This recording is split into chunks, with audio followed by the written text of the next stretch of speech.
Jesus' death on a cross is one of the world's greatest mysteries. A brutal execution that birthed a religion. He was beaten, forced to carry a cross. The whole idea was, to humiliate people and to terrify. And ultimately crucified.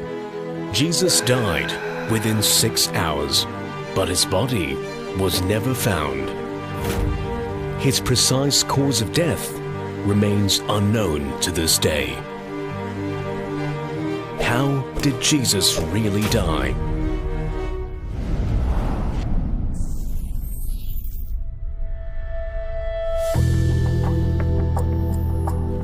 Perfected by the Romans, crucifixion is the most cruel and agonizing form of death. Often used on criminals and revolutionaries, victims are stripped and hung for all to see in the ultimate form of humiliation. Forensic pathologist Michael Hunter wants to find out exactly how Jesus died. Here are some of his most compelling theories. Theory number 1, death by asphyxia. When stretched on a cross, chest muscles can tire. Breathing then becomes shallow, starving our brain of oxygen. To test this theory, 3 volunteers are suspended on a cross. Lee, how are you doing? Tell me, are you hurting anywhere? Oh yeah, my legs, especially in my shoulders, feel like they're coming out of socket. Yeah. You, as long as you can, hang on there. Can you go anymore? I'm fine now. All right, no, just I want you to go as long as you can. Yeah. Doctors monitor their vital stats. So, I mean, what was it feeling like for you? Just a lot of, breathing wasn't so bad. Yeah. But just my thighs. Right. Just cramping, extreme pain. Did you feel like you were short of breath, or was it mostly just No, not the breathing. It was just mostly the arms. But he's not sweating.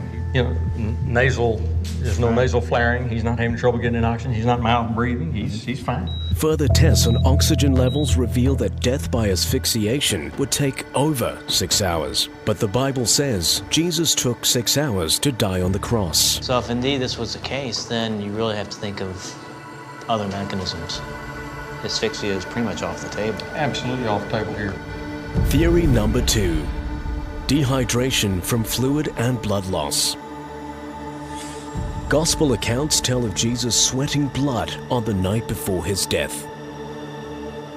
Under extreme emotional stress, blood vessels around sweat glands can rupture. This is known as hematidrosis, where the skin sweats blood. This can lead to dehydration and death. But was this the main cause of Jesus' death? Theory number 3, hypovolemic shock. It is a medical condition where rapid fluid loss results in multiple organ failure. The night before his crucifixion, Jesus was scourged, brutally whipped. Scourging was an integral part of the punishment of crucifixion, a public display of humiliation, a public display of the Roman imposition of their authority on a lower-class criminal. Their weapon of choice was a whip known as a flagrum, made of braided leather, lead balls, and sharp cowbone fragments. These whips were designed to inflict maximum pain and injury. Dr. Hunter puts the flagrum's brutality to the test on a carcass.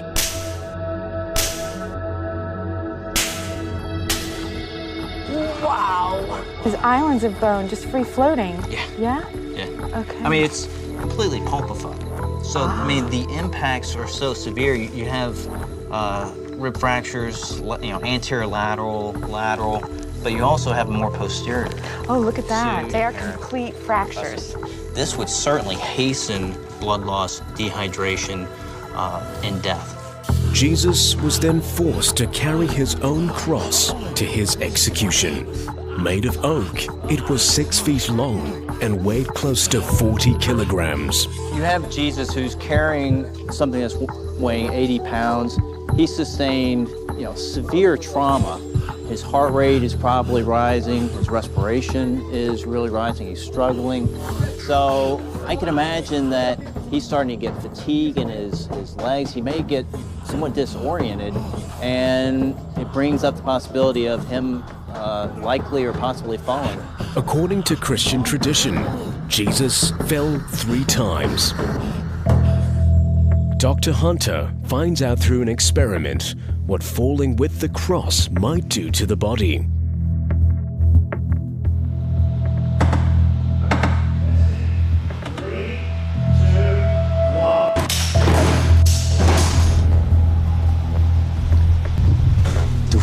Yeah, he bounces off. Results show possible skull and rib fractures. This is the head acceleration measured by the accelerometer, and we're getting just short of 350 G. Now that is significant.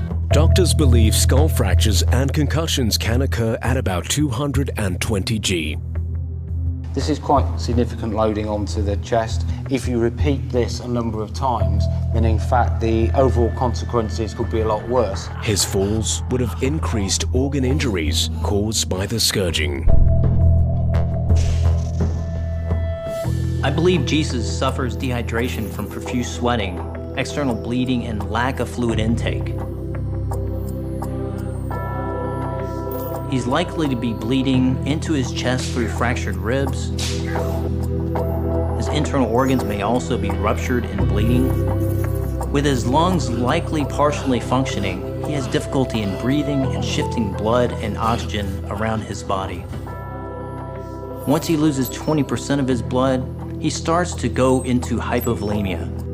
His organs, his heart, his brain will starve of blood and ultimately oxygen. Hypovolemic shock, resulting in respiratory failure and cardiac arrest, explains how Jesus would have died within 6 hours on the cross.